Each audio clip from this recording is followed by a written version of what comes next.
තෙරුවන් සරණයි යාළුවේ. මම දැන් ඉතින් මේ මේසිකල්ලක පැත්තෙන් චුට්ටක් පරිබාහිරව ගිහිල්ලා මට හිතුණා මේ රටේ වෙන දේවල් දිහා චුට්ටක් විමසිලිමත්ව බලලා පොඩි වීඩියෝවක් මා මිතුරන්ට මුදා හරිනවා නම් හොඳයි කියලා.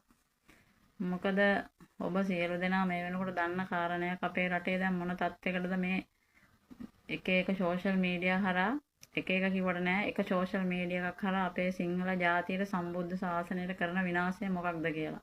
ඇත්තටම නම් වශයෙන් කිව්වොත් ආලියා නසීම් කියන මේ මහත්මිය ඔබලා චුට්ටක් මෙනෙහි කරලා ඔබලාගේ සියස ඇස්තරින් දැක බලා ගන්න කරන විනාශයක මහත.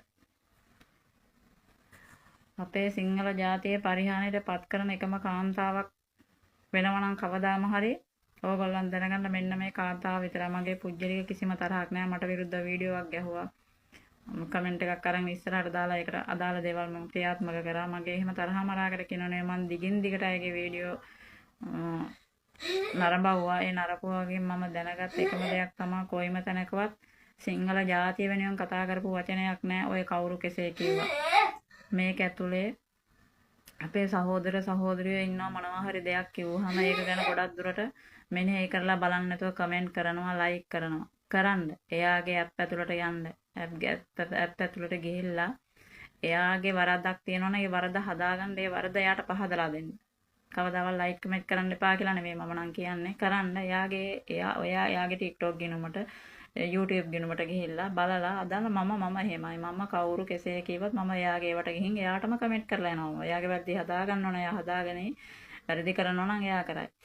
එයාගේ වීඩියෝ වල ඕගොල්ලන් නරඹන්න බලන්න පොඩ්ඩක් එයා කොයි තරම් දුරට මුස්ලිම් ජාතිය කියන එකට එයා ඇදලාද කතා කරන්නේ කියලා අපේ ආගමට දහමට තැනක් එයා දෙනවද කියලා. එයා මව්කිරි කඳුලදලා බීලා හැදින වැඩුණ සිංහල ජාතියට ගරහන ගරහැල්ල ඕගොල්ලන්ට ඒවා වැටහෙන්නේ. ඕගොල්ලන්ට hina පාරක් දාලා කුණුහරුප දෙකක් තුනක් කිව්වහම ඕගොල්ලෝ සමහරක් අය ඔක්කොම නෙමෙයි මේක ඉන්න සමහරක් අය හොඳට චූන් වෙනවා. ඔය චූන් වෙල්ල අවසානයේ ලංකාවට අභිරහස් විදියට අද මම මෙතන කිව්වේ කියලා හිතා ගන්න අභිරහස් විදියට අනුර මහත්තයාව ප්‍රයෝජනට අරගෙන මේ ගෑණි කවදාම හරි ලංකාවට නැවත සහරාන් කෙනෙක් බිහි කරන එක බිහි කරනවාම. අද මෙච්චර හයියක් අරගෙන මේ කාගේ බලවේගයක් වෙන්න පුළුවන් අපි බය නැහැ. අපිත් රට වෙනුවෙන් ඕන තැනක බෙල්ල ගහලා ගියත් කතා කරන්නත් ඒ වගේ ඉදිරිපත් වෙන්නත් ඒ වගේ අපි ඒවට බය නම් අපි මේ වීඩියෝ නිකුත් කරන්නෙත් නැහැ ලොවේ. හරිද?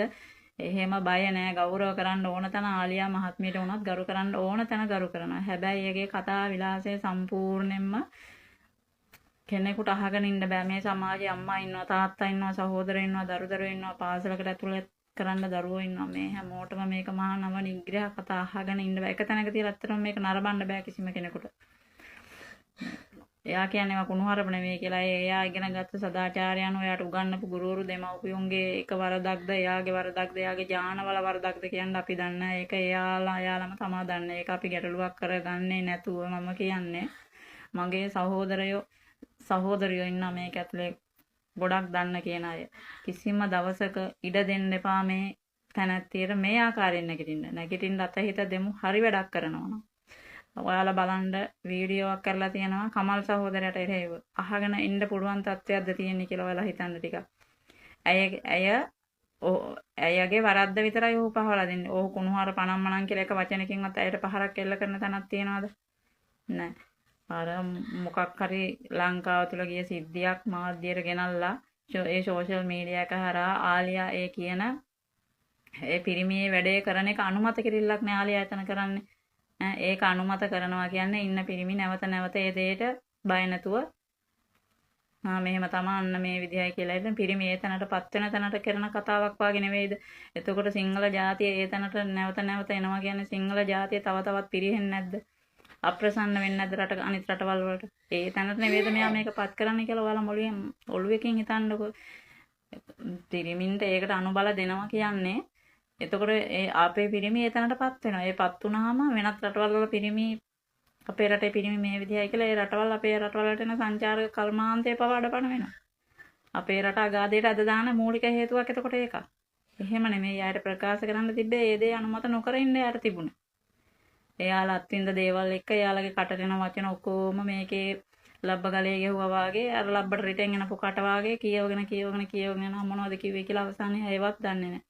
අන්තිම අසික්කිත විදිහට කමල් සහෝදරයට කතා කරනවා. කමල් සහෝදරයාගේ නම්බරයක්වත් අපි ළඟ නැහැ. අන්තිම මම නම් අන්තිම දුකයි. කමල් සහෝදරයා කියන්නේ සිංහලේ. හරිද? මුස්ලිම් ආගම කෙනෙක් නෙවෙයි. හින්දා මම කියන්නේ මගේ සහෝදරයෝ හැම කෙනෙක්ම ඔහු වෙනුවෙන් පෙනී සිටින්න ඔහු වෙනුවෙන් කතා කරන අම්මට බයිනවා දුවට බයිනවා තාත්තට බයිනවා බනින්න නැති කෙනෙක් නෑ. ඒ කාටවත් ඒ හැමදේම වෙන්නෙත් ඇයි ඒත් අපි හින්දා.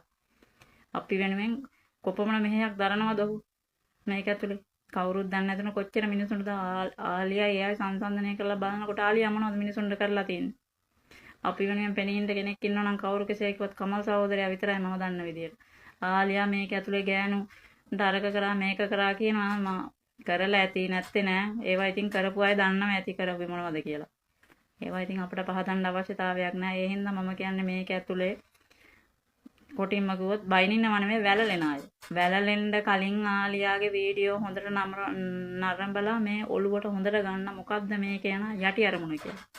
හරි ඕගොල්ලන් හිතනවා ඇති අපි කතා කරනකොට මේ අනුර මහත්තයාට විරුද්ධව අපි කතා කරනවා කියලා. අනුර මහත්තයාට විරුද්ධව කතා කරනකොට අපිට කිසිම මේ ඔළුවේ අමාරුවක් නැහැ. මොකද අපි පත් කරපු ආණ්ඩු, අපි ගෙනාව ආණ්ඩු, අපි කාටවත් බය වෙන්න ඕනේ නැහැ කතා කරන්න. හැබැයි අනුර මහත්තයා ආණ්ඩුවේ ඉන්නවා කියලා ආලියා උඩ තියන්න සූදානම් කෙනෙකුත් නෙමෙයි මම නා. හරිද? ආලියා කරන හොඳ දෙයක් වෙතොත් ඒක ඉස්මුදනින් පිළිගන්නවා. ආලියා කරන දේවල් සුදුසු නැත්නම් ඒක ලෝකෙට වෙලා දකින්නත් අපි ක්‍රියාමාර්ග ගන්නවා. විදේශ ඇමති කෙනෙක් ඉන්න විජිත හේරත් කියලා අපේ රටේ ප්‍රධාන පුරවැසියන් අනුර කුමාර දිසානායක මහත්මයා මේගොල්ලන්ගේ දැනගැනීම පිණිස මේවා අනිවාර්යෙන් ඔයාලා ඔක්කොම ෂෙයා කරන්න. මොකද මේ වැඩේ නැවැත්විය යුතුයි. මේක පිටුපස මොකක්ම හරි හස්තයක් තියෙනවා කවුරු නැහැ කිව්වා. කවදාම හරි මේ ලංකාවේ සම්බුද්ධ ශාසනය අර සෝමහාමුදුරුවෝ කිව්වාගේ අවුරුදු 40ක් යනකොට සම්බුද්ධ ශාසනය විනාශලා මුස්ලිම් මිනිස්සු පෙරට එන කතාවක් කියන වීඩියෝවක් තියෙනවා. හැබැයි ඒක නොවෙන්න ඉඩ දෙන්න ඕනේ. අපේ සිංහල ජාතිය මේ අනිත් එක තමයි ආලියා කියන්නේ මුස්ලිම් ආගමකේ. ආලියාට අයිතියක් නැහැ අපේ සිංහල අයට බලපෑම් කරන්න සිංහල අයගේ වැරදි කී කියලා. එයා සිංහල ජාතිය ඉඳගෙන මොනවද අපිට ප්‍රශ්න නැහැ. මොනම් කියන්නේ ඒක. මේ කොහෙද ඔය මොකක් හරි එකක් බඩ බැඳගෙන කිසිම චාරයක් නැති විදිහට මොකද්ද මේ කරන කතා කියලා ඕගොල්ලන් ටිකක් හිතන්න කමෙන්ට් කරන්න එපා. මම නම් කියන්නේ මේක මෙයා හදන්න තියෙන එකම මාර්ගය මෙච්චරයි. කමෙන්ට් කරන්න එපා, ලයික් කරන්න එපා. කමෙන්ට් ලයික් දුන්නත් ඇයිගේ වැරදි වටහලා දෙන්න. මං කියන්නේ ඒක ගිහින් එල්ලිලා හෝ සුපිරි තමා අක්කේ උඹේ තමා කට අක්කේ නියමයි අක්කේ කියලා. හැබැයි අපි නම් මෙහෙම එකක් තියෙනවා. මම දන්න එකම පැත්ත තමයි ආලියා කියන්නේ මේ පට්ට මෝඩ මෙච්චර අල්බින්දක් විතර මොලේ තියෙන ගෑණිය. අපේ පිරිමි ඒකිගෙන් ආතල් ගන්නවා ගිහින් නියමයි ආලියා මෙහෙමයි සුපිරි අර විදියයි කියලා. ඒක උඩින් මෙයා යනවා උඩ මුරුන් ගත්තේ දැල්ලටම යනවා. හැම වෙලේම ඉතින් කඩාගෙන බිම හැම වෙලේම ඉතින් රෙද්ද ගැටලා බිම. ඕක තමයි වෙන්නේ. ඉතින් පිරිමින්ද බැලලා වැඩකුත් නැහැ. පිරිමි ඒකිගෙන් ආතල් ගන්න එකයි කරන්නේ. ඔයා කියන්නේ කිව්වොත් අපිට පිට වීඩියෝ ගහයි ගැටලුවක් නැහැ. ගහන වීඩියෝ හැම එකටම අපිටත් පරවන් කතා කරන්න ලියන්න කියන්නේ හැම දෙයකම උටත් වීඩියෝ ගහන්න පුළුවන්. ඒ නිසා මම හැම වෙලේම කියන්නේ අපේ සහෝදරයෝ දැනගන්න අපේ සිංහල වෙනුවෙන් හඬනගන්න අපේ බුද්ධ චීවරයට අත තියන්න ඔය අන්‍ය ආගම කිසි කෙනෙකුට අතක් තියා හඬක් වන්නගන්න දෙන්න එපා. මම නම් කියන්නේ ඒක. කී තැනක බුදුදහමට මේ වෙලාව කතා කරනවාද කියන්නකො. එයා කියන පන්සල් වල හාමුදුරුවෝ ඉන්න ඕනලු. පන්සල් වල තමයි හාමුදුරුවෝ ඉන්න ඕන. අද ඒ වුණාට කල්පනා කරලා බලන්න රණ විරුවයි. චීවරයයි නැත්නම් අත බුබෙන් ලංකාවට මොකද වෙන්නේ කියලා. ওই දෙක තියෙන හින්දා නේද අද ලංකාව කියන රට මේ තත්ත්වයේ තියෙන්නේ. අන්න ඒක ඔළුවට ගන්න. කවදාකවත් අපේ දහමට අපේ සිංහලයට ගරහන්න මෑට කිසිම අයිතියක් නැහැ. ඒ හින්දා ඇය මුස්ලිම් ආගම පැත්තෙන් ඕන රෙද්දක් කරගත්තට අපට වැඩක් නැහැ. හරිද? මම කියන්නේ තරයේම කියන්නේ ඒක කිසි කෙනෙක් අත තියන්න හඬ නගන්න දෙන්න එපා අපේ සිංහලයන්ට අපේ ආගමට ওই දෙකට. ඊතුරුව ඕන දෙයක් කරගත්තට අපිට කිසි ගැටලුවක් නැහැ. ඉතින් යාළුවනේ තරහකට කියපු දේවල් නෙමෙයි ඔයාලා හොඳට හිතන්න දෙයක් කරන්න කලින් කරන්න එපා කමෙන්ට් කරන්න එපා ලයික් කරන දේවල් කරනවා නම් එයාට වටහලා දෙන්න මේක වැරදි මේක මේ විදිහට කරන්න කියලා. ඒගොල්ලන් තමයි සියලු දෙනාටම